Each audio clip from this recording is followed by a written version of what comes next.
नमस्कार। जय तंत्र मंत्र केंद्र में मैं आप सबका हार्दिक स्वागत एवं अभिनंदन करता हूं। मेरे प्रिय भाई बहनों, आज YouTube पर पहली बार भाग्या योगिनी की साधना में लाया हूं। भाग्या योगिनी पूरे YouTube पर खंगाल लेना, कहीं नहीं मिलेगी। जो दुर्भाग्य वाले को भी सौभाग्यशाली बना देने वाली ये साधना है, जिसके लिए आपको हमारा वीडियो अंत तक देखना चाहिए। यदि आपने हमारा चैनल अभी तक सब्सक्राइब नहीं किया है तो लाल वाली बटन दबाओ और घंटी बजा दो। कोई शुल्क एवं चार्ज नहीं कटेगा। आप हमारे वीडियो को फेसबुक पर, व्हाट्सएप पर, ट्विटर अकाउंट के माध्यम से और इंस्टाग्राम पर अधिक से अधिक शेयर करें। लाइक और कमेंट करना भी आपका धर्म है। दुनिया में जिसका कोई नहीं, मैं उसका हूँ। यदि आपको अपनों ने धोखा दिया है अथवा आपको परायों ने धोखा दिया है तो आप एक बार मुझे अवश्य आजमाएं। हमारा मोबाइल नंबर है 9305 63 71 73। हमसे बात करने का टाइम भारतीय टाइम के अनुसार दिन में दोपहर 12 बजे से 2 बजे के बीच का है। यदि आप सच्चा, पवित्र, निस्वार्थ दिव्य प्रेम पाना चाहते हैं अथवा देना चाहते हैं सच्चा, पवित्र, निस्वार्थ दिव्य प्रेम, तो आपका स्थान मेरे लिए मेरे प्राणों से भी करोड़ों गुना ऊपर है। आप एक बार मुझे आजमा के देखिए। दुनिया में जिसका कोई नहीं, मैं उसका हूँ। मैं राष्ट्रीय अध्यक्ष कृष्णा दल एवं महामंडलेश्वर आप सबसे निवेदन करता हूँ, यदि आप मानवतावादी हैं अथवा आप सनातनी हैं तो मुझसे ज़रूर जुड़ें। यदि आप में योग्यता हुई तो मैं आपको पदाधिकारी भी बनाऊंगा अपने संगठन कृष्णा दल में। ये कृष्णा दल हमारा, आपका, सबका एक परिवार है।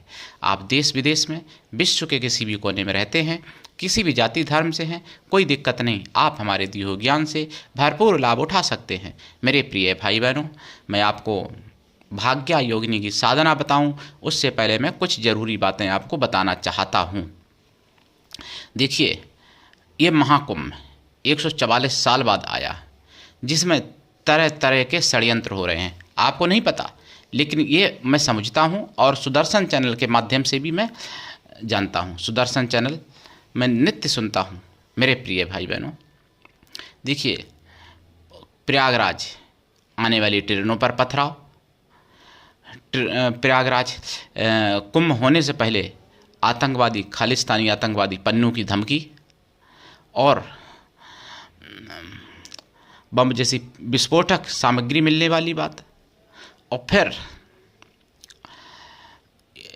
भगवा वस्त्र पहने हुए जिहादी घूमते हुए प्रयागराज कुंभ मेले में, और फिर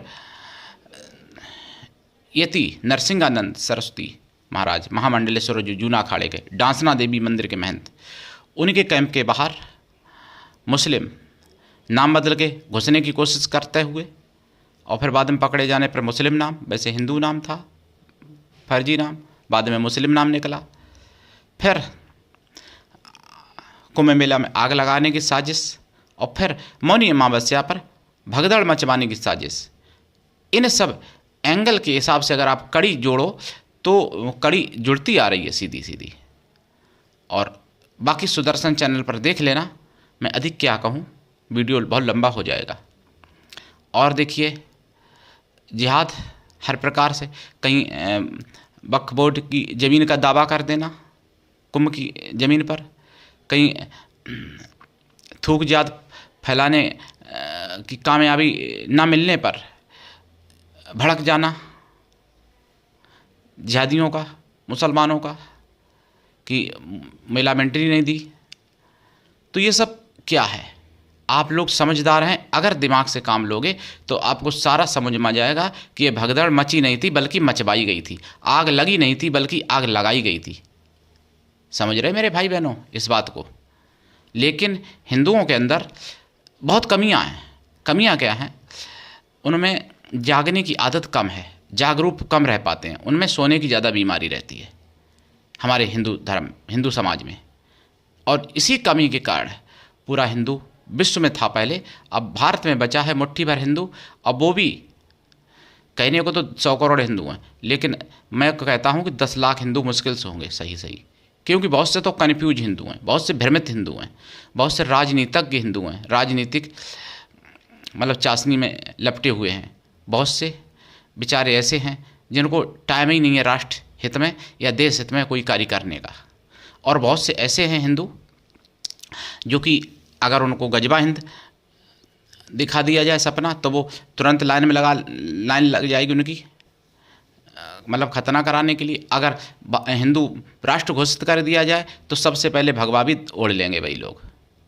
तो ऐसे भी हिंदू हैं बहुत से, लेकिन सच्चा कट्टर हिंदू मुश्किल से 10 लाख होगा, और उनमें भी फिर बुद्धिजीवी बहुत कम हो गए, क्योंकि मुगलिया शासन में शिक्षा तंत्र को नष्ट किया गया एक तरीके से। फिर रहा बचा मैकाले ने नष्ट कर दिया। आजकल की जो आप पढ़ाई पढ़ रहे हो वो सारी पढ़ाई मैकाले की देन है। इसीलिए 50-60 साल की उम्र पर भी धर्म का मर्म लोग नहीं जान पाते, जबकि हमारे यहाँ पहले 5 साल के बच्चे भी राज्य चला लेते थे। 10 साल के बच्चे को घर दे दो, घर नहीं चला पाएगा आज की डेट में। तो तब बच्चे क्या था कि गुरुकुल में पढ़ते थे, छोटे से ही उनको संस्कार दिए जाते थे, और ऐसा था कि वो न्याय कर लेते थे। 10-5 साल की उम्र पर भी उनके अंदर वो बुद्धिमत्ता होती थी जो आज हिंदुओं में 60 साल 70 साल पर भी नहीं हो पाती है। क्यों? क्योंकि मैकाले की पढ़ाई पढ़ रहे हैं और गीता शुरू से पढ़ाई जाए, अगर रामायण शुरू से पढ़ाई जाए तो आज भी हिंदू उसे तरीके से हो सकते हैं। कुछ लोग हमसे कहते हैं कि भाई हिंदू होशियार नहीं होता है, बुढ़ापे पे मतलब हिंदू की कम अकल हो जाती है और मुसलमान की अकल ज़्यादा हो जाती है। ऐसा नहीं है। मुसलमानों को उनके मज़हब की कुरान जो है वो बचपन से पढ़ाई जाती है, और हिंदुओं में बचपन से इंग्लिश पढ़ाई जाती है। और जबकि इंग्लिश भाषा, अगर मैं सत्य कहूँ तो बहुत घटिया भाषा है। आपको बता दूँ, राजीव दीक्षित के सुन लीजिए वचन, आपको पता चल जाएगा। इंग्लिश में अंकल आंटी ये सभी हैं, फूफा बुआ भी अंकल आंटी, और मौसी भी मतलब आंटी, और चाची भी आंटी, और मैं क्या बताऊँ अब आपको। और हमारे सनातन धर्म में चाची से क्या आप बुआ थोड़ी कह पाओगे, ना मामी कह दोगे चाची से, ना मौसी से बुआ कह पाओगे। लेकिन इंग्लिश में सब है, क्योंकि आंटी अंकल भाई हैं सब। तो इंग्लिश में शब्दों की भी कमी है बहुत, तो इसलिए इंग्लिश भाषा को मैं मतलब ठीक नहीं समझता अपने विचारों से। तो मेरे प्रिय भाई बहनों, ये सारी चीज़ें समझनी पड़ेंगी। मैं इंग्लिश की बुराई नहीं, ये ऐसा नहीं, इंग्लिश जानिए, पढ़िए सब कुछ, लेकिन उसके साथ साथ अगर आप सनातन में हैं, अगर आपने भारत में जन्म लिया या आप भारतीय परंपरा से जुड़े हैं, आप भले विदेश में रहते हैं, हालांकि विदेशी हिंदू तो जागरूक हैं, लेकिन मैं कह रहा हूँ तो आपको संस्कृत और संस्कृति दोनों जानना चाहिए भारत की। तभी आपका जीवन सुधर सकता है, तभी आपके बच्चे आपको मतलब मान सम्मान देंगे, और तभी आप अपने बच्चों को संस्कार दे पाएंगे। संस्कार आप तभी दे पाएंगे जब आपके पास संस्कार होंगे। मेरे प्रिय भाई बहनों, ये बहुत विडंबना है। अब मैं आपको बता दूं भाग्या योगिनी की साधना। भाग्या योगिनी पूरे यूट्यूब पर पहली बात तो किसी ने डाली नहीं। भाग्या योगिनी है कौन, मैं इसके बारे में बता दूं। भाग्या योगिनी लक्ष्मी माता की एक सौभाग्यदायिनी एक शक्ति है, लक्ष्मी माता की। हालांकि लक्ष्मी योगिनी भी हैं जिनकी साधना बहुत लोगों ने डाली है, लेकिन भाग्या योगिनी ये क्या करती हैं, इनकी साधना जो व्यक्ति कर लेता है तो दुर्भाग्य वाले को भी सौभाग्यवान बना देती हैं। जैसे बहुत लोग कहते नहीं कि भाग्य ऐसा है कि मिट्टी पकड़ते सोना हो जा, मतलब सोना पकड़ते मिट्टी हो जाती है। तो सोना पकड़ोगे मिट्टी नहीं होगी, फिर भाग्य जब उदय हो जाएगा तो मिट्टी पकड़ोगे सोना होगा। हालांकि ऐसा नहीं कि मिट्टी हाथ में उठा ली तो सोना बन गया। मतलब एक कहावत है कि आप छोटा भी कार्य करोगे तो भी आपको कामयाबी मिलेगी और आप ऊंचाइयों को छूते चले जाओगे। और कुछ लोग ऐसे होते बड़े बड़े कारोबार करते हैं और फिर भी वो मतलब घटते ही चले जाते हैं, तो वो दुर्भाग्य वाला होता है किसी भी क्षेत्र में। चाहे आप राजनीतिज्ञ हो, चाहे नेता नगरी अभिनेता नगरी हो आपकी कोई भी, या आप कोई बिजनेसमैन हो, या फिर आप कोई अधिकारी रैंक के हों। तो कहने का तात्पर्य मेरा ये है कि भाग्या योगिनी की अगर आप साधना कर लेते हैं तो भाग्य में जो नहीं है वो भी मिल जाता है, क्योंकि वो भाग्य ही बदल देती हैं। वो आपका दुर्भाग्य भाग्य में और भाग्य को सौभाग्य में बदल देती हैं। मेरे प्रिय भाई बहनों, ये साधना पूरे यूट्यूब पर आप देखेंगे कहीं नहीं मिलेगी, लेकिन ऐसी साधनाएं गुरु सानिध्य में ही सफल होती हैं और दीक्षा लेके ही करनी चाहिए। बिना दीक्षा के कभी भी किसी भी प्रकार की साधना में सफलता नहीं मिलती है, ये बात सत्य है। और गुरु भी ऐसा होना चाहिए कि शिष्य से कुछ भी ना ले, लेकिन शिष्य भी ऐसा होना चाहिए कि गुरु को सब कुछ दे, गुरु के लिए समर्पित रहे, गुरु पर पूर्ण विश्वास करे। हालांकि मैं दीक्षा तो नहीं बेचता, मेरी औकात ही नहीं दीक्षा बेचने की भाई, लेकिन आजकल लोग दीक्षा बेचते हैं। जो दीक्षा बेचते हैं ऐसे गुरु का भी और ऐसे शिष्य का भी कल्याण नहीं हो पाता। ये तन बिसकी बेलरी गुरु अमृत की खान, शीश दिए जो गुरु मिले तो भी सस्ता जानो। भाई शीश देने से भी अगर सतगुरु मिल जाता है तो भी सस्ता है। तो भैया किसकी औकात है दीक्षा खरीदने की और किसकी औकात है दीक्षा बेचने की। लेकिन खरीद भी रहे लोग, बेच भी रहे, तो उनका कल्याण तो नहीं होता है, केवल फॉर्मेलिटी पूरी हो जाती है। मतलब इंग्लिश का शब्द मुझे प्रयोग करना पड़ रहा है एक क्योंकि बहुत से शब्द ऐसे हैं जिनको आप लोग समझेंगे भी नहीं अगर मैं शुद्ध हिंदी या संस्कृत का प्रयोग करूँगा तो वो हो जाती है। सत्य कहूँ तो गुरु शिष्य का संबंध ऐसा होता है जैसे शरीर और आत्मा, इतना गहरा, इतना प्यारा, इतना पवित्र संबंध होना चाहिए। और दूसरी बात, गुरु की कृपा आप पर छप्पर फाड़ होनी चाहिए। गुरु से आप दीक्षा लेके साधना करें तभी सफलता मिलेगी। और मैं आपको विधि विधान बताने जा रहा हूं, लेकिन उससे पहले एक निवेदन है, आप ज्वाइनिंग बटन दबा के मेंबरशिप ले लें हमारे चैनल की, क्योंकि ये जिहादियों ने फ्रीज करवा दिया था तो ये चैनल अनफ्रीज हो सके। और रिकॉर्ड गलत मार के यानी इस चैनल की मतलब रीच गिराई गई तो वो रीच बढ़ाई जा सके, इसलिए यूट्यूब यही भाषा समझता है। आप अधिक से अधिक लाइक करें, अधिक से अधिक मतलब कमेंट करें और अधिक से अधिक आप मेंबरशिप ले लें। 1 महीने की मेंबरशिप 59 रुपये की है, 2 रुपये रोज़ का भी नहीं पड़ता है।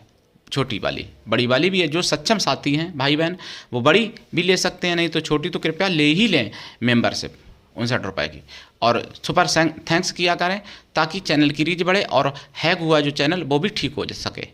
मेरे प्रिय भाई बहनों, अब मैं आपको बता रहा हूँ भाग्या योगिनी की साधना। ये साधना पहली बात तो रात्रिकालीन है, और आपको अगर आप मांसाहारी हैं तो आपको लाइफ टाइम शाकाहारी बनना पड़ेगा, हमेशा के लिए जीवन पर्यंत, यानी आपको शाकाहारी रहना पड़ेगा, लाइफ टाइम शाकाहारी रहना पड़ेगा।